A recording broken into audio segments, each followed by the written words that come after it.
పౌలు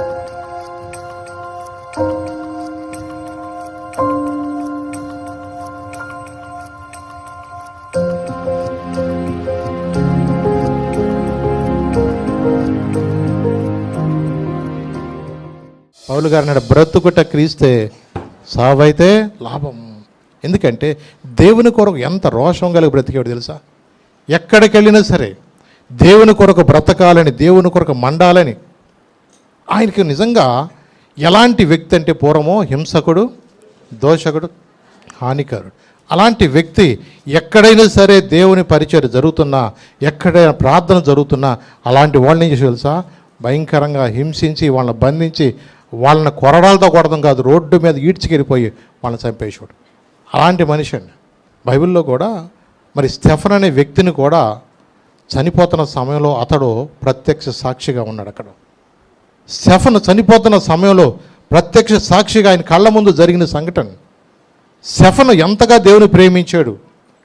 ఎందుకంటే స్టెఫన్ కూడా ఆ కాలంలో మరి శిష్యులు వాళ్ళు పరిచర్యలో భాగంగా వాళ్ళు కొంతమందిని ఏర్పరచుకున్నారు. ఎందుకంటే ఆ కాలంలో అనేక మంది కూడా దేవుని పరిచర్యలో విస్తారమైన ప్రజలు వస్తున్నప్పుడు వాళ్ళ ప్రజలు అంటున్నారు, అయ్యా మాకు వచ్చిన వాళ్ళకి ఆహారం వడ్డించండి అంటే వీళ్ళు అంటారు, పేతురు గారు, అయ్యా మేము వాక్యము బోధించడం అని మీ అందరికి మేము ఆహారం పెట్టడానికి మేము వచ్చింది అని చెప్పి వాళ్ళలో కొంతమందిని ఏర్పరచుకున్నారు. దేని కొరకు?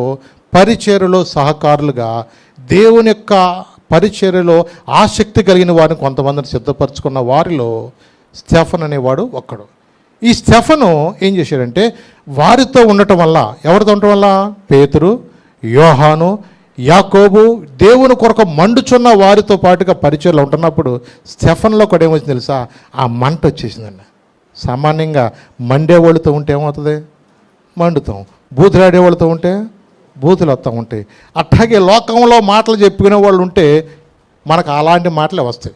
ఎందుకంటే ఏ జాతి పక్షులంట ఆ గూటికే జాగ్రత్త అన్నట్టుగా ప్రార్థనలో మండే గుంపులోకి స్టెఫన్ ఎప్పుడైతే వచ్చాడో స్టెఫన్లో ఎలాంటి మంట ఉందో తెలుసా?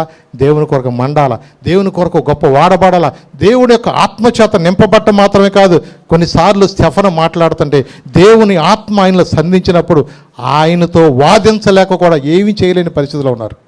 అలాంటి పరిస్థితుల్లో స్టెఫను కూడా చంపటానికి వాళ్ళు రకరకాలుగా వాళ్ళు ప్లాన్ చేసి అబద్ధ సాక్ష్యాలు చెప్పి స్టెఫను చంపటానికి చూశారండి. అక్కడ చూడండి, అపోస్తుల కార్యము 7వ అధ్యాయం 58 నుంచి 60 దాకా చదువుదాం ఒకసారి. పట్టణపు వెలుపలికి అతనిని వెళ్ళగొట్టి రాళ్ళు చంపిరి. సాక్షులు సౌలు అను ఒక యవనుని పాదముల యొద్ద తమ వస్త్రములు పెట్టిరి. ప్రభువును గూర్చి మొర్రపెట్టుచు, యేసు ప్రభువా నా ఆత్మను చేర్చుకొనమని స్టెఫను పలుకుచుండగా వారు అతనిని రాళ్లతో కొట్టిరి.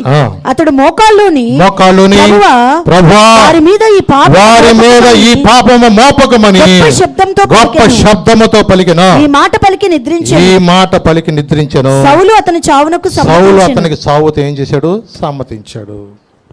అంటే చూడండి, రాళ్లతో కొట్టి చంపుతున్న టైంలో కూడా అతను సావును సమ్మతించిన వాళ్ళు సౌలు అనే వ్యక్తి ఒకడు.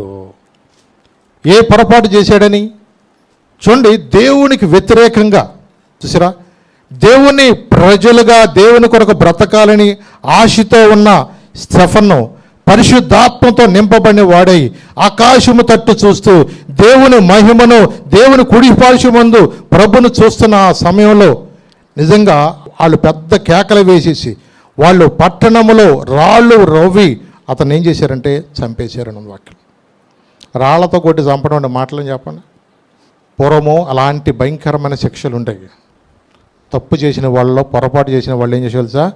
రాళ్లతో కొట్టి చంపేసేవాళ్ళు అండి.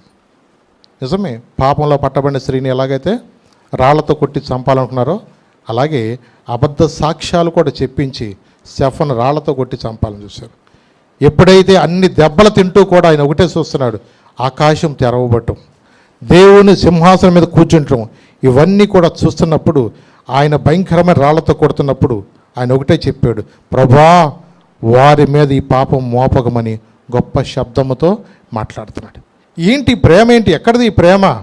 అన్యాయంగా వెళ్ళి రాళ్లతో కొట్టి చంపుతున్నాడు ప్రజలందరూ తెలుసు. అక్కడ అతను ఏ నేరం చేయలేదు. దేవుని పరిచర్యలో ఉంటున్న వ్యక్తిని పట్టుకుని ఏ విధంగా అయినా సరే ఈ సువార్త అనేది వెళ్ళకూడదు, యేసు ప్రభు గురించి ఎంత మాత్రం మాట్లాడకూడదని పేతురు యోహానికి ఎన్నిసార్లు చెప్పినా వాళ్ళు ఒకటే చెప్తున్నారు. వాళ్ళు ఏమన్నారంటే మేము కన్నవాటిని విన్నవాటి గురించి చెప్పకుండా ఉండలేము. ఏ మాట, మేము ప్రభు మాట వినాలా మీ మాట వినాలా మీరే చెప్పండి.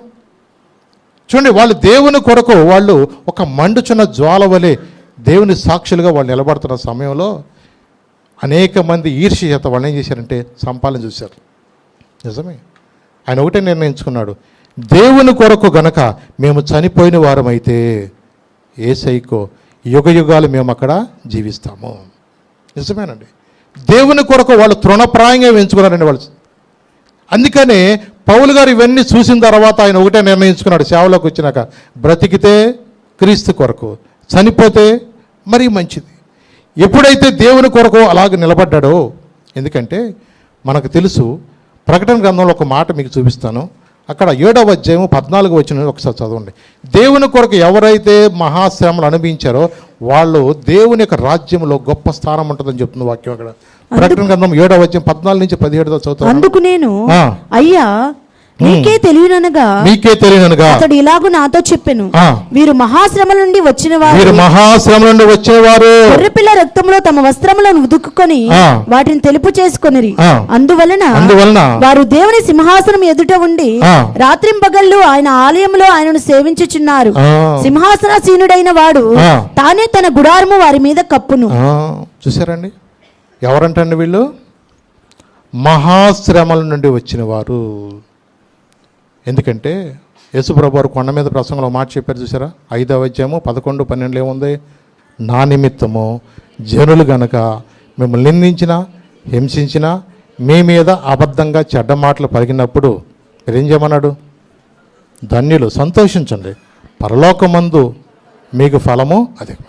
అంటే పరలోకంలో అధికం అవ్వాలంటే దేవుని కొరకు వీళ్ళు చనిపోవటానికి సిద్ధపడిన మనసు కలిగిన వారు. అవునండి, ఏమండి చనిపోయిన వాళ్ళు అంటున్నారు, అసలు మేము టైంకి రాలేకపోతున్నాం కండి, మా సంగతి ఏంటండి అంటున్నారు కొంతమంది.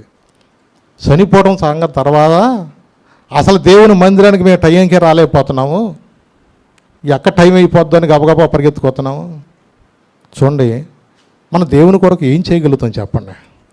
దేవుని ఎదుట మనం ఏం సమాధానం చెప్పగలుగుతాం చెప్పండి రేపొద్దున? ఎందుకంటే వాని క్రియలు చొప్పున వానికి జీతం ఇవ్వటానికి యేసు ప్రభుకి ఏమన్నా లంచం ఇవ్వచ్చే అవకాశం ఉందంటారా? పోనీ చెప్పండి.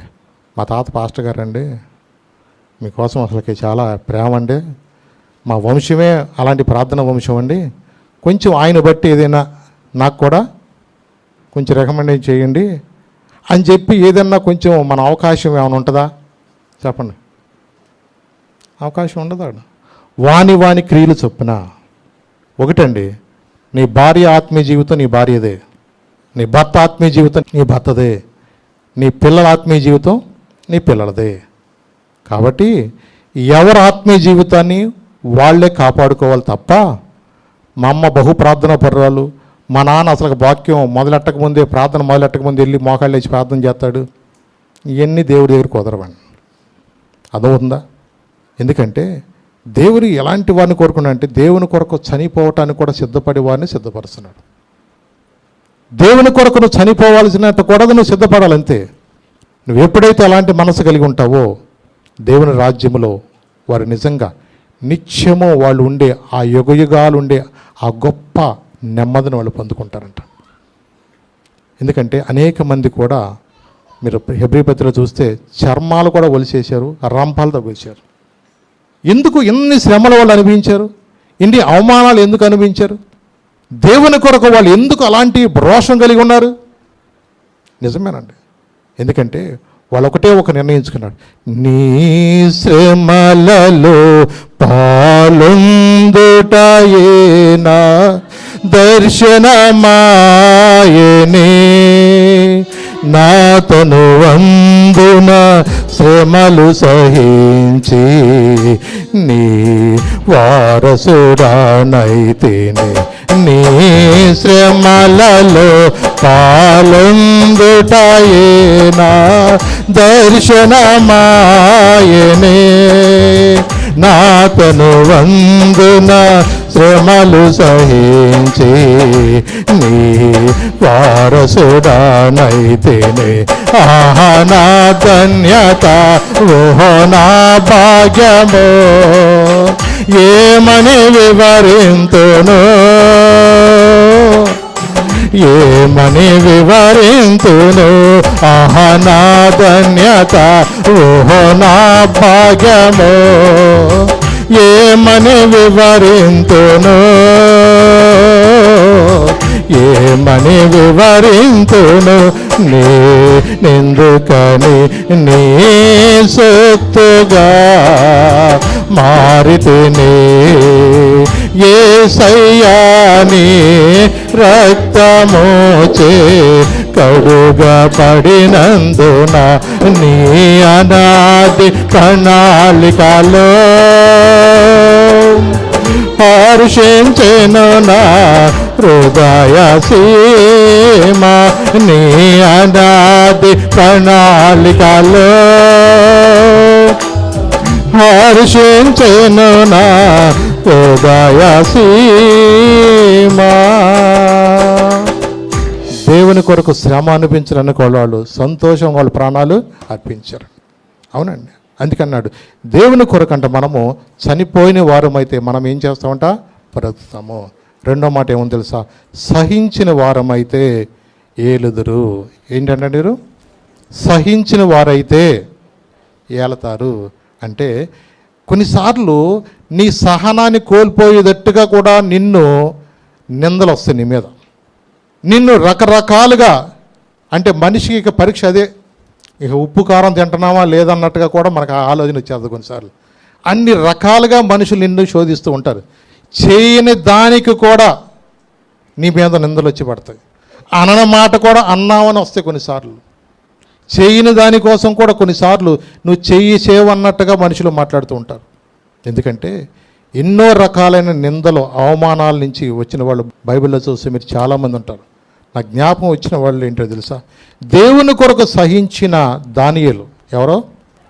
ఎందుకంటే 3 సార్లు ప్రార్థన చేస్తుంటే దినానికి ఎన్నిసార్లు ప్రార్థన చేశాడు? దినానికి 3 ప్రార్థన చేశాడు కదా. వాళ్ళ బాధ అంతా ఏంటంటే దేవుడు ఇతన్ని ఆశీర్వదిస్తున్నాడు, ఉన్నతమైన స్థానంలో ఉంచాడు. ఎందుకంటే ప్రభువును ప్రేమిస్తున్నాడు కాబట్టి, దేవుని ఘనపరుస్తున్నాడు కాబట్టి దేవుడు ఆయన ఘనపరుస్తున్నాడు. ఎవరికి తెలియని మర్మాలు, ఎవరికో రాజుగారికి వచ్చిన దర్శనాలు ఆయన మర్చిపోతే కూడా ఈయన అన్ని వివరంగా చెప్పేస్తున్నాడు ప్రార్థన చేసి.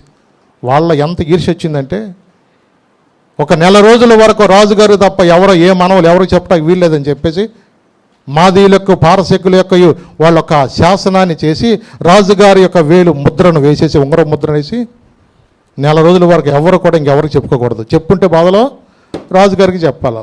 మరి దానియేలు గురించి ఇలాంటి శాసనాన్ని వాళ్ళు తయారు చేశారు. మరి దానియేలు ప్రార్థన మానేడా? చెప్పను. దానియేలు ప్రార్థన మానలేదే.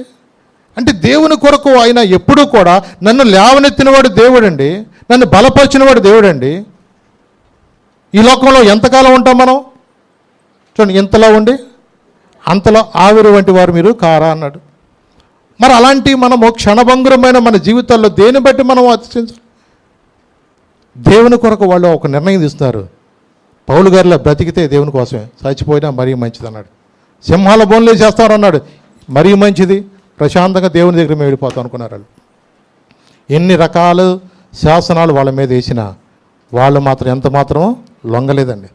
దేవుని కొరకు వాళ్ళు నిజంగా తీసుకున్న నిర్ణయాన్ని బట్టి దానియేలు జీవితం నిజంగా దేవుడు ఎంతగా అంటే, ఎవరైతే దానియేలు వ్యతిరేకంగా మాట్లాడి ఆయన సింహాల బోన్లను వేయటానికి ప్లాన్ చేశారో తర్వాత వాళ్ళందరూ ఏమైపోయారు? సింహాలు ఏమాత్రం దానియేలుని ఏమీ చేయలేకపోయినప్పుడు ఎప్పుడైతే దానియేలు బయటకు వచ్చాడో ఆయన మీద నింద మోపిన వారందరిని తీసుకెళ్ళి సింహాల బోన్లో వాళ్ళ గుహ అడుగుకు రాకముందే ఒక్కొక్కడు కాలు ఇచ్చుకుని చేయించుకుని సింహాలు లాక్కెళ్ళిపోయినట్టుగా చూశారు. చూడండి, ఎందుకంటే దేవుడు నిజంగా దేవుని కొరకు ఎవరైతే నిలబడతారో, ఎవరైతే శోధించబడినా, ఎవరైతే సహిస్తారో దేవుడు నిజంగా వాళ్ళని అనేక మందిని ఏలేదట్టుగా దేవుడు చేస్తాడంటండి. నిజంగా సామాన్యంగా ఏ గవర్నమెంట్ అయినా మీరు చూసుకోండి, ఏ గవర్నమెంట్ పైన ఫైనాన్స్ మినిస్టర్ ఉండాలంటే వాళ్ళ ప్రభుత్వం వాడే ఉండాలి, స్పీకర్గా ఉండాలన్నా వాళ్ళ ప్రభుత్వం వాళ్ళు ఉండాలా, ఎడ్యుకేషన్ మినిస్టర్ కావాలన్నా వాళ్ళ ప్రభుత్వం ఉండాల్సిందే, మున్సిపల్ ఏదైనా సరే ఏ శాఖకు సంబంధించిన వాళ్ళైనా బయట ఉన్న పార్టీ వాళ్ళకి అప్పచెప్పరు. ఏ పార్టీ గెలిస్తే చెప్పండి ఆ పార్టీ వాళ్ళకి ఇస్తారు. కానీ ఇక్కడ మనం గమనించినట్లయితే దానియేలు జీవితంలో దర్యావేషు కాలంలో ఆయనే ప్రధానిగా ఉన్నాడు, కోరేషు కాలంలో ఆయనే ప్రధానిగా ఉన్నాడు, నెబుకద్నెజరు కాలంలో ఆయనే ప్రధానిగా ఉన్నాడు, బెల్షస్సరు కాలంలో కూడా. ఇది ఎట్లా సాధ్యం అండి? ఏ రాజుగారు వచ్చినా, ఎవరు జయించినా సరే, ఏ ప్రాంతాన్ని ఒకరికొకరు దోసుకుని ఒకరొకరో ప్రాంతానికి వెళ్ళిపోయినా వాళ్ళ ఉద్దేశం ఏంటి తెలుసా? దానియేలు గారు మాత్రం ఎప్పుడు నీ స్థానం మాత్రం నీదేనయ్యా, నీతో పాటు ఇంకెవరున్నారో తెచ్చుకో, షడ్రకు మేషకు అబేద్నెగో ఇంకెవరున్నారో తెచ్చుకో. ఎందుకంటే మీతో ఉన్న దేవుడు, మిమ్మల్ని ఆశ్చర్యించిన దేవుడు, మీరు మాతో ఉంటే మాకు కూడా ఆశీర్వాదము. మీరు ప్రార్థన చేస్తున్నప్పుడు, ఇలాంటి మర్మాలు తెలియజేస్తున్నప్పుడు మా దేశానికి ఎంత నిజంగా ఆశీర్వాదమో. మీలాంటి వాళ్ళు మా రాజ్యంలో ఉండాలయ్యా. కోరేషు కాలంలో ఆయనే ఉన్నాడు, అలాగే పారసీక దేశంలో ఉన్న వాళ్ళు ఉన్నప్పుడు కూడా ఆయనే ఉన్నాడు. నెబుకద్నెజరు దర్యావేషు కాలంలో, బెల్షస్సరు కాలంలో ఎవరు రాజుగా వచ్చినా ప్రధాని మాత్రం నువ్వే. చూడండి ఎలాంటి గొప్ప ఆశ్చర్యకరం. చూడండి, నువ్వు దేవుని కొరకు సహించావా, నువ్వు ఏలేవాడుగా ఉంటావు. హల్లెలూయా. కొన్నిసార్లు దేవుని కొరకు నువ్వు నిలబడాలా. నీకు ఏదైనా నీకు ఒక వచ్చిందనంటే నింద వచ్చినప్పుడు మౌనంగా ఉండు. తర్వాత దేవుడు దాన్ని చూపిస్తాడు. తర్వాత వాగేసామనుకో ఇంకే ఉపయోగం ఏముంది? అందుకని మనం కొన్ని సహించాలి. ఏం చేయాలి? మనము సహించడం నేర్చుకోవాలా. దేవుని వద్ద మనం పాదాలు దగ్గర వెళ్ళినప్పుడు అండి ఇవన్నీ కూడా దేవుడు నేర్పిస్తాడు. నిజమే, దేవుని సన్నిధిలో నువ్వు ఎప్పుడైతే వెళతావో, దేవుని పాదాలకు వెళ్తావో, ఆయన ప్రేమ, ఆయన సంతోషము, ఆయన సమాధానము, ఆయన దీర్ఘశాంతం, ఆత్మఫలాలు దేవుడు మనకు అనుగ్రహిస్తాడండి. నిజమే, ఎందుకంటే ఈ లోకంలో కొన్నిసార్లు మనకు అవి కనపడకపోవచ్చేమో, కానీ అపోస్తలుడైన పౌలు గారు ఒక మాట చెప్పాడు. 2 కొరింథీ పత్రికలో చూడండి, 4వ అధ్యాయము 16 నుంచి 18 దాకా. కావున మేము అధైర్యపడము, మా బాహ్య పురుషుడు కృషించుచున్నాను, ఆంతర్య పురుషుడు దినదినము నూతనపరచబడుచున్నాడు. మేము దృశ్యమైన వాటిని చూడక అదృశ్యమైన వాటిని నిదానించి చూచున్నాము గనుక క్షణమాత్రముండు మా చులకని శ్రమ మా కొరకు అంతకంతకు ఎక్కువగా నిత్యమైన మహిమ భారమును కలుగజేయుచున్నది. ఏలయనగా దృశ్యమైనవి అనిత్యములు, అదృశ్యమైనవి నిత్యములు. అదృశ్యమైనవి ఏంటండి? నిత్యములు. కళ్ళకి కనబడకపోవచ్చు, అదృశ్యమైనవి, అవి నిత్యము ఉండేవి. అందుకని విశ్వాసం అనేదంట నిరీక్షింపబడు వాటి యొక్క నిజ స్వరూపము. నిజమే, మనము అదృశ్యమైనవి కూడా నిత్యమని మనం విశ్వాసంతో ముందుకు వెళుతున్నాం. మనం నా కొరకు దేవుడు స్థలము సిద్ధపరుస్తున్నాడు, నా కొరకు దేవుని రాజ్యంలో దేవుడు ఒక స్థానం నాకు ఇస్తున్నాడు, నన్ను ఆశీర్వదిస్తున్నాడు దేవుడు, నా కుటుంబాన్ని ఆశీర్వదిస్తున్నాడు. నీ కంటికి ఇప్పుడు కనపడకపోవచ్చు. విశ్వాసం నువ్వు చేసే ప్రార్థన దేవుడు నీకు అది ఇవ్వబోతున్నాడు నమ్మితే నువ్వు అది పొందుకుంటావు. నిజమే, అందుకనే ఎన్నో రకాలుగా వస్తాయి శ్రమలో. అది ఆ మాట అంటారు, కాసే చెట్టుకే రాళ్ళు పడతాయి అంట. ఏ చెట్టుకంట? కాసే చెట్టుకే రాళ్ళు ఎక్కువ పడతాయి అంట. అంటే కొన్నిసార్లు ఇన్ని రకాలైన నిందలు దేవుని కొరకు నువ్వు వెళుతున్నప్పుడు రకరకాలైన నిందలు వస్తాయి. పౌలు గారు అందుకని అంటాడు, కొంచెం పైకి వెళితే 8 నుంచి 10 దాకా చదువు. ఎటు పోయినను శ్రమ పడుచున్నాను, ఇరికింపబడిన వారము కాము, అపాయములో ఉన్నను కేవలం ఉపాయం లేని వారము కాము, ధర్మపడుచున్నాను దిక్కులేని వారము కాము, పడద్రోయబడినను వారము కాము. యేసు యొక్క జీవము మా శరీరమందు ప్రత్యక్షపరచబడుటకై యేసు యొక్క మరణానుభవమును మా శరీరమందు ఎల్లప్పుడూ వహించుకొని పోవచ్చున్నాము. చూసారండి, ఎటు పోయినా సరే శ్రమలే మాకు. ఎక్కడికి వెళ్ళినా అసలు మీ దేవుడు ఏం చేశారా ప్రార్థనకి వెళ్తున్నాం అంటారు. అసలు ఏంటో మీ పాస్టర్ గారు చూసి వచ్చారా పరలోకం ఉందని మీకు చెప్తున్నాడు, తెగ చెప్తున్నాడు అంటారు. ఎటు పోయినా అవమానాలండి. ఒకటి, దేవుని కొరకు నిలబడాలనుకున్న వాడికే శ్రమలు వస్తాయి. అసలుకి ఎటు పడితే అటు గంతేసేవాడికి ఏ శ్రమ రాదు. నువ్వు లోకంలో అటు ఇటు గెలిచిపోయినాడికి అసలు ఏ బాధ ఉండదు. శ్యామల పుట్ట కెలిగితేనేగా శ్యామ కుట్టేది. నా జోలుకు నువ్వు రావద్దు, నీ జోలుకు నేను రావద్దు అంటే ఇంకా ఆడితే మనకు బాధ ఏముంది?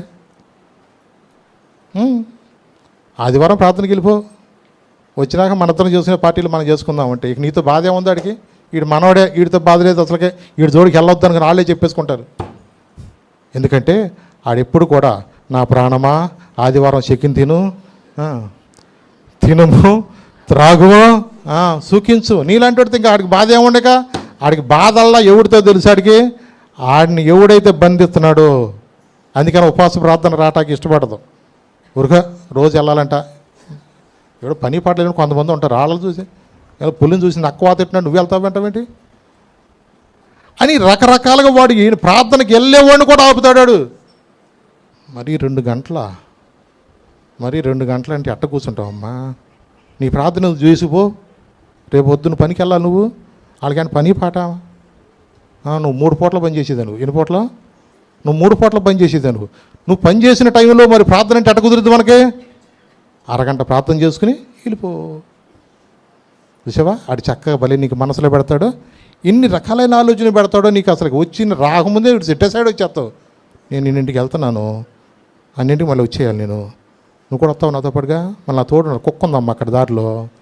ఏంటన్నది? కుక్క ఉంది. కాబట్టి మనిద్దరం ఒక టైంకి వెళ్ళాలా, ఒక టైంకి మనం వచ్చేయాలా అంటే ముందే డిసైడ్ చేసి అతను నీతో బాధ ఏముంది ఆడికి? మోకాళ్ళు వేసి శీఘ్రం కానీ చెతక దొక్కేవాడంటే భయం వాడితోనే వాడికి పోరాటం. అవునండి. అందుకని పౌలు గారు ఇంకో మాట అన్నాడు, రోమిలు రాయబడిన పత్రిక 8వ అధ్యాయము 16 నుంచి 18 చదివిన ఒకసారి. మనము దేవుని పిల్లలమని ఆత్మ తానే మన ఆత్మతో కూడా సాక్ష్యం ఇచ్చుచున్నాడు. మనము పిల్లలమైతే వారసులము అనగా దేవుని వారసులము, క్రీస్తుతో కూడా మహిమ పొందుటకు ఆయనతో కూడా శ్రమను అనుభవించాల. క్రీస్తుతోడి వారసులము. ఎవరో మనము క్రీస్తుతో కూడా. అంటే సహించే వారమైతేనే మన వారసులం అవుతాం. దేవుని కొరకు ఎన్ని నిందలు వచ్చినా నువ్వు సహించగలిగితేనే నువ్వు ఒక వ్యక్తిగా రాబోయే కాలంలో ఏలుబడి చేసేవాడుగా ఉంటావు. నిజమే. ఎవరైతే దేవుని కొరకు నిలబడతారో, నిజమే. ఒక రోజున పౌలు గారు, అయ్యా మేము సమస్య విడిచిపెట్టాం కదా, అసలు మాకేంటంట అన్నారా లేదు? అవునండి. ఇశ్రాయేలు 12 గోత్రాల మీద మీరు సింహాసనం వేసి ఉంటారన్నాడు. అవునండి. దేవుని కొరకు నువ్వు ఏ చిన్న త్యాగము చేసినా, దేవుని కొరకు నువ్వేది సహించినా, రాబో దినముల్లో దేవుడిచ్చే బహుమానము నువ్వు ఊహించలేవంతే. ఆయన చేసే నిజంగా నీ ఎడలున్న ప్రణాళిక నీకు అర్థం కావట్లే. ఆయనకి ఏదో చిన్న చిన్న వాటికి నువ్వు ఆశపడిపోయి దేవుని కొరకు, చూసారా, దేవుని కొరకు సహించేవారికి ఉంటే నువ్వు వేలతావన్నాడు. 3వది ఏమన్నాడు తెలుసా? మేము ఎరుగము అంటే ఆయన ఏమన్నాడు? నేను ఎరగనయ్యా అంటున్నాడు ఆయన. చూడండి, దేవుని కొరకు మనం ఎలా ఉండాలి తెలుసా? ఆయన తండ్రిగా మనం భావించాలి తప్ప మేము ఎరగము అంటే ఆయన కూడా ఏమంటాడు తెలుసా? ఎరగను అంటాడంట. నిజమే. ఎందుకంటే దేవుని కొరకు నిలబడేవారుగా మనం ఉండాలి. లూకా సువార్త 13వ అధ్యాయం చూడండి, 24-27. ఆయన వారిని చూచి ఇరుకు ద్వారమున ప్రవేశించడానికి మీరు పోరాడండి. అనేకులు ప్రవేశింపజూతురు గాని వారి వల్ల కాదని చెప్పుచున్నాను. ఇంటి యజమానుడు లేచి తలుపు వేసిన తరువాత వెలుపల నిలిచి తలుపు తట్టి, అయ్యా మాకు తలుపు తీయమని చెప్పని ఆరంభించినప్పుడు ఆయన, మీరెక్కడి వారో మిమ్మల్ని ఎరుగునని ఉత్తరము మీతో చెప్పును. అందుకు మీరు, నీ సముఖమునందు మేము తిని త్రాగుచుంటిమే, నీవు మా వీధులలో బోధించితివే అని చెప్పసాగుదురు. అప్పుడు ఆయన, మీరెక్కడి వారో మిమ్మల్ని ఎరుగునని మీతో చెప్పుచున్నాను, అక్రమము చేయి మీరందరూ నా యొద్ద నుండి తొలగిపోండని చెప్పును. చూసారా? చూడండి, ఆయన అంట నీ సముఖం మేము తిని త్రాగుచున్నామే, నువ్వు మా వీధుల్లో బోధించేవే అని చెప్తే అంట. అప్పుడు ఆయన, మీరు ఎక్కడి వారో మిమ్మల్ని నేను ఎరుగనని మీతో చెప్పాను, అక్రమ చేయి మీరందరూ నా యొద్ద నుండి ఏం చేయమన్నాడు? మీరు తొలగిపోండి. ప్రార్థనకు వచ్చినప్పుడల్లా నేను చెప్పాను, మారు మనసు పొందండి, ఆత్మ మూలముగాను నీటి మూలంగా జన్మించండి, పరలోక రాజ్యం లేదురా బాబా అని ప్రతి సందర్భంలో చెప్తానున్నాం. ఎందుకంటే గొర్రెలు వేరైపోతాయి, మేకలు వేరైపోతాయి. ఇవి ఎలాగో ఏ పక్కన నువ్వు ఉండాలో అది నిర్ణయించుకునేది భూమి మీదే. ఎందుకంటే కొన్నిసార్లు కొన్ని బెనిఫిట్స్ కోసం మేము, యేసు ప్రభు మేము ప్రార్థనకి వెళ్ళమండి అంటారు. ఉద్యోగాలు వచ్చినప్పుడు ప్రార్థన వాళ్ళకి ఉద్యోగాలు లేవంటే ఏం చేస్తారు? అసలుకి మేము ప్రార్థనకే వెళ్ళాం, మా ఇంట్లో చూసుకోండి వచ్చి. కొన్నిసార్లు దేవుని ఎరగనట్టుగానే మనం మాట్లాడతారంట. చూసారా? ఈ లోకంలో మనము దేవుని కొరకు ఎరగం అంటే దేవుడు ఆయన ఏమంటాడు తెలుసా? నేను మీరు వెళ్ళం, అక్రమం చేయవలరా? రోగం వచ్చినప్పుడేమో దేవుడా, యేసయ్యా నీకోసం నేను జీవిస్తానయ్యా, నీకోసం నేను బ్రతుకుతానయ్యా, నువ్వే నా తండ్రివయ్యా, నన్ను దాటిపోవద్దయ్యా. ఈ ప్రార్థనలన్నీ కూడా విన్నాను, నేను బాగు చేశాను, టైం వచ్చేళ్ళకి ఏం చేసావు నువ్వు? లేదయ్యా.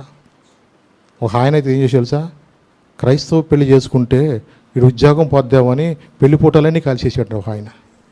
చూడండి, ఈ రోజున మనుషులు దేవుని గనక నువ్వు ఎరగనంటే నేను ఆయన కూడా ఎరగనంటాడు. అక్రమం చేయవాలరా మీరెవరో నా దగ్గర నుంచి వెళ్ళిపోండి. నిజమే, ఎందుకంటే దేవుని కొరకు ప్రాణాలు అర్పించిన వాళ్ళు ఎంతోమంది మన ముందు ఉన్నారండి. దేవుని కొరకు సహించిన వారు ఎంతోమంది ఉన్నారండి.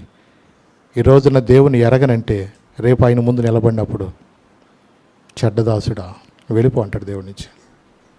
మన బలానమ్మకమైన దాసులుగా ఉండాలా, చెడ్డదాసులుగా ఉండాలా? నిర్ణయము ఈ భూమి మీద ఉన్నప్పుడే, దేవుడు నీతో మాట్లాడుతున్నప్పుడే నువ్వే నిర్ణయం తీసుకుంటావో అది నిర్ణయం నీదే. దేవుని కొరకు సహిస్తావా, నువ్వు ఏళ్తావు. దేవుని కొరకు అవసరమైతే చచ్చిపోతావా, యుగయుగలు బ్రతుకుతావు. ఆయన నేను ఎరగను, ఆయనతో నాకు పని లేదనుకున్నావా, రేపొద్దున నువ్వెవడవో నాకు తెలియదు అంటాడు. నిర్ణయం నీదే. లేచి నిలబడదాం, ప్రభుని అడుగుదాం. ప్రభా, ప్రాణం ఇస్తాన్న పేతురు గారు కూడా ఆయన ఎవరో ఎరగనన్నాడు. ప్రభా, నీ కొరకు చనిపోవాల్సిన వస్తే ప్రభా నేను చనిపోతానే ప్రభా పేతురు మాట్లాడాడు. కానీ ప్రభా అయా 3 సార్లు అబద్ధం ఆడాడు ప్రభా. అయినా నువ్వు ప్రేమ కలిగిన దేవుడు ప్రభా. నిజమే ప్రభా తండ్రి నాయన, నీ ప్రేమ మేము వివరించలేమయ్యా. నువ్వు శాశ్వతమైన ప్రేమతో ప్రేమించే దేవుడు ప్రభా. శత్రువుల సహితము కూడా ప్రేమించే ప్రేమ నీది ప్రభా. నాయన ఏమిచ్చి రుణము తీర్చుకుంటాను ప్రభా తండ్రి నాయన. పరిశుద్ధురా, నీ ప్రేమకు వందనాలు ప్రభా. నిజమే ప్రభా, మా ముందు ఎంతోమంది గొప్ప ప్రవక్తలు ప్రభా ఎన్ని శ్రమలు అనుభవించారయ్యా, ఎన్ని కొరడా దెబ్బలు తిన్నారు, ఎన్ని అవమానాలు పరచబడ్డారు ప్రభా. అయా చిరఛేదన చేయబడ్డారు, చర్మాలు ఒలిపించుకున్నారయ్యా. అయా ఎన్ని రకాలుగా ప్రభా తండ్రి నాయన. అయా నిజమే ప్రభా, అవన్నీ కూడా వాళ్ళ ఆనందముతో వాడు జరిగించారయ్యా. ఎందుకంటే అయా నీవు మాకిచ్చే మహిమ ఎదుట ఇవి ఎన్నదగినవి కావని వాళ్ళకి అర్థమైపోయింది ప్రభా నాయన. నీ కృపలో వారిని భద్రపరిచావయ్యా, వారి విశ్వాసాన్ని కాపాడేవు ప్రభా తండ్రి. తుదమట్టుకు వారు నీకు నిలబడి ప్రభా మహాశ్రమలో వచ్చిన వారికి ప్రభా తండ్రి నాయన. అయా గొర్రె పిల్ల నాయన వెలుగులో వారిని భద్రపరుచున్నందుకు వందనాలు ప్రభా నాయన. నీ కొరకు నిలబడేవారుగా మాకు కావాలయ్యా. అవసరమైతే నీ కొరకు చనిపోయే మెట్టులో ఉండాలి ప్రభా. అయా నీ కొరకు చనిపోయేవారమైతే ప్రభా అయా యుగ యుగాలు బ్రతుకుతామని, నీ కొరకు సహించిన వారమైతే ఏలుతామని, నిన్ను ఎరగమంటే ఆయన కూడా ఎరగనంటాడు. నాతో మాట్లాడేవు ప్రభా. అయా నీ కొరకు మేము ప్రభా నిలబడి ధైర్యం మాకు దయచేయండి, సహించే విశ్వాసం దయచేయండి. అవసరమైతే ప్రాణత్యాగము చేయటానికి కూడా సిద్ధపడిన వారు ప్రభా. అయా ఆయన నీ కొరకు పౌలు గారి వలె నిర్ణయం తీసుకునేవారు సంఘంలో లేవనెత్తబడాలి ప్రభా. ఎందుకంటే ప్రభా అయా ఎప్పటి కాలపు శ్రమలు ఎన్నదగినవి కావాలి ప్రభా. ఎందుకంటే దేవుడు మాకు పెరిగి తన ఆత్మ ఇవ్వలేదు ప్రభా. శక్తియు ప్రేమయు ఇంద్రియ నిగ్రహాత్మకంగా పెరిగి తన ఆత్మ ఇవ్వలేదు ప్రభా. నీ కొరకు నిలబడే విశ్వాసము ధైర్యం మాలో ప్రతి ఒక్కరు దయచే ప్రభా. నీ వాక్యం మాలో ముద్రపరచమని యేసు నామమున నడుచున్నాను తండ్రి. ఆమేన్, ఆమేన్, ఆమేన్.